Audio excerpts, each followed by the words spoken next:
Assalamualaikum warahmatullahi wabarakatuh. Kita ketemu lagi dalam metodologi penelitian. Kali ini pada topik keempat, kita akan membahas tentang menyusun tinjauan pustaka. Dalam menyusun tinjauan pustaka, atau kita membuat landasan teori, ini kita harus secara cermat memahami apa yang menjadi inti utama penelitian kita yang tercermin di dalam judul. Beberapa hal yang terpenting di dalam kita menyusun tinjauan pustaka. Yang pertama adalah belajar dari kesalahan-kesalahan orang. Pada umumnya kesalahan itu dikelompokkan menjadi beberapa hal berikut. Yang pertama adalah cara menulis. Kesalahan terpenting dalam hal ini adalah teori ditulis persis seperti bunyi aslinya. Bunyi pada sumbernya. Tidak ditelaah dulu, tidak dicerna dulu, tidak ditulis dengan bahasa sendiri. Ini kesalahan terpenting. Maka kita harus menghindari hal ini, yaitu dengan cara membaca dulu, mencerna dulu sumber-sumber yang akan kita kutip. Kemudian setelah kita pahami, kita cerna dengan baik, kita tulis dengan bahasa kita sendiri. Lihat kembali pada materi tentang sitasi dan parafrase. Yang kedua, teori atau konsep tidak relevan dengan lingkup masalah. Teori yang diambil di luar lingkup masalah atau teorinya tidak menjelaskan masalah yang diteliti. Ini juga sering terjadi. Yang ketiga, teori tidak sinkron dengan kerangka teori dan kerangka konsep. Jadi, apa yang tertulis di dalam naskah tinjauan pustaka tidak tergambar di dalam kerangka teori dan juga tidak muncul di dalam kerangka konsep. Jadi ketiganya tidak sinkron. Maka teori yang baik dalam lingkup masalah yang diteliti dan apa yang ditulis dirangkum di dalam kerangka teori dan kemudian direduksi atau dibatasi pada kerangka konsep. Yang keempat, pustakanya tidak berbobot. Kenapa tidak berbobot? Satu, tidak mutakhir. Dua, tidak lengkap. Yang ketiga, terlalu banyak pustaka sekunder dan bukan bukti yang kuat. Maksudnya adalah tidak mutakhir itu terbitannya sudah terlalu lama. Tidak lengkap mungkin hanya sebagian abstrak atau apa kalau artikel ya. Kemudian banyak pustaka sekunder, terutama banyak buku-buku. Dan bukan bukti yang kuat, itu harus penelitiannya penelitian yang survei cross-seksional dan sebagainya yang temuannya tidak lebih kuat dari desain yang lebih baik. Ya. Yang kelima, tata cara pengutipan itu tidak konsisten. Nah, campuran, ada yang pakai Harvard, ada yang pakai Vancouver. Nah, sebaiknya konsisten. Ya, kalau Harvard, ya Harvard dengan ditandai ada nama, dalam kurung nama, koma tahun, ya. Atau dengan Vancouver dan turunannya, ya, yang ditandai dengan angka kutipan. Yang keenam, bahasanya tidak baku. Kalimatnya mungkin terlalu panjang, ya, sehingga tidak jelas subjeknya mana, predikatnya mana, objeknya mana. Atau kalimatnya sulit dimengerti dan menimbulkan pemahaman ganda. Ini kesalahan yang keenam.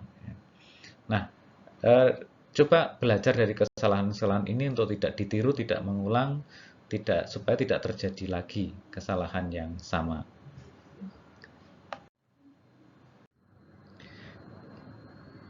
Isi tinjauan pustaka atau landasan teori adalah uraian teori dan temuan terkini dari topik yang kita teliti. Jadi teori dan temuan-temuan terkini.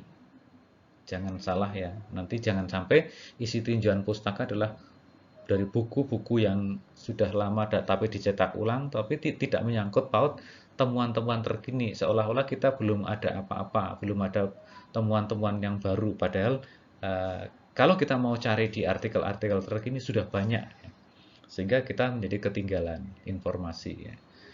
Yang kedua, selain uraian teori dan temuan terkini adalah nanti dirumuskan dalam kerangka teori, dirangkum dalam kerangka teori, kemudian disederhanakan menjadi kerangka konsep penelitian, kemudian terakhir disusun hipotesis. Karena isi tinjauan pustaka atau landasan teori adalah dalam rangka mencari jawaban atas rumusan masalah atau menyusun hipotesis. Kita mulai dari uraian teori dan temuan terkini. Urutan penulisan dalam tinjauan pustaka ya, atau dalam penyusunan landasan teori dimulai dari teori-teori tentang variabel terikat.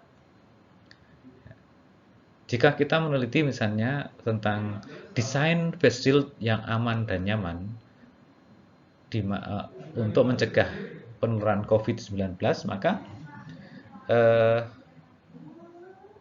dimulai dari variabel terikat, yaitu keamanan face shield atau kenyamanan face shield. Atau mau dimulai dari penyakitnya juga tidak masalah ya, COVID-19, kemudian cara pencegahan dan sebagainya, baru kemudian masuk ke desain face shield, penggunaan face shield sebagai pencegahan dan desainnya. Ya. Saya ulangi lagi, dimulai dari teori-teori tentang variabel terikat, kemudian disusul teori-teori tentang variabel bebas, terutama variabel-variabel hasil penelitian terkini. Jadi yang kedua ini adalah hal-hal yang baru yang dimasukkan, bukan yang lama. Bukan yang ada di dalam buku-buku terbitan lama, tetapi hasil penelitian terkini, supaya kita memiliki gambaran terbaru dan bisa memiliki kebaruan di dalam menyusun penelitian yang sekarang ini. Yang ketiga, teori-teori lain yang relevan, mungkin terkait dengan konteks ruang lingkup, konteks geografis dan sebagainya, yang ada hubungannya dengan pelaksanaan penelitian nanti. Misalnya kita ambil contoh distribusi soil transmitted helminth pada kulit salak. Maka variabel terikatnya adalah tentang soil transmitted helminth, atau fokus utamanya adalah pada cacing perut yang ditularkan melalui tanah. Di variabel ini tentang soil transmitted helminth, kita akan membahas tentang definisinya apa, masalah kesehatan akibat STH apa saja, kemudian jenis-jenis STH atau spesies STH itu apa saja, habitatnya di mana, siklus hidupnya bagaimana, terus identifikasi morfologisnya seperti apa, mekanisme penularan masing-masing spesies seperti apa. Disusul bagian kedua adalah keberadaan STH pada kulit salak. Ketika kita bicara tentang soil transmitted helminth, itu kan cacing usus yang ditularkan melalui tanah.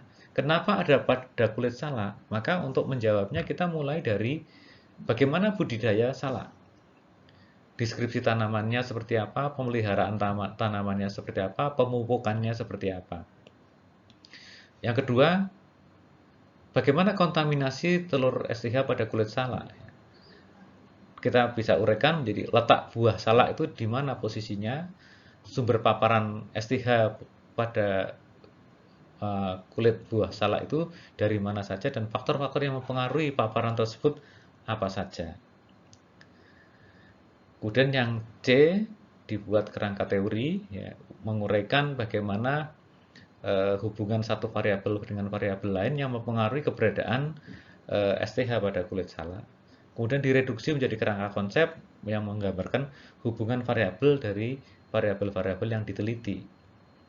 Dan terakhir disusun hipotesis penelitian, yaitu menyatakan jawaban sementara dari hasil menggali teori-teori yang relevan untuk menggali teori-teori yang relevan dan penelitian-penelitian terkini tentang bagaimana kontaminasi STH pada kulit salak.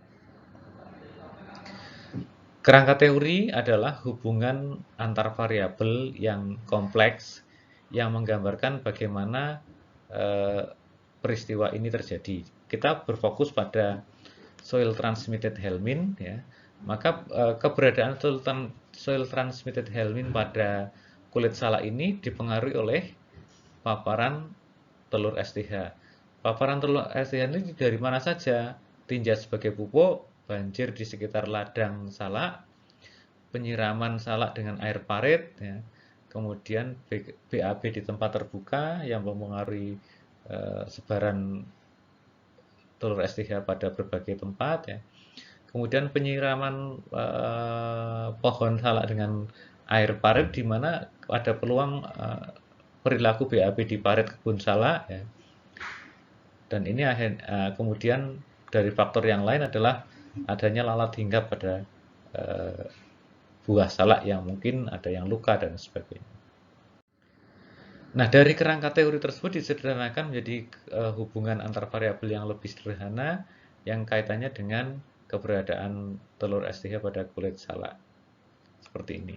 Atau dibuat kerangka konsep yang bentuknya seperti ini sehingga bisa tampak lebih jelas bagaimana hubungannya. Demikian yang bisa saya sampaikan.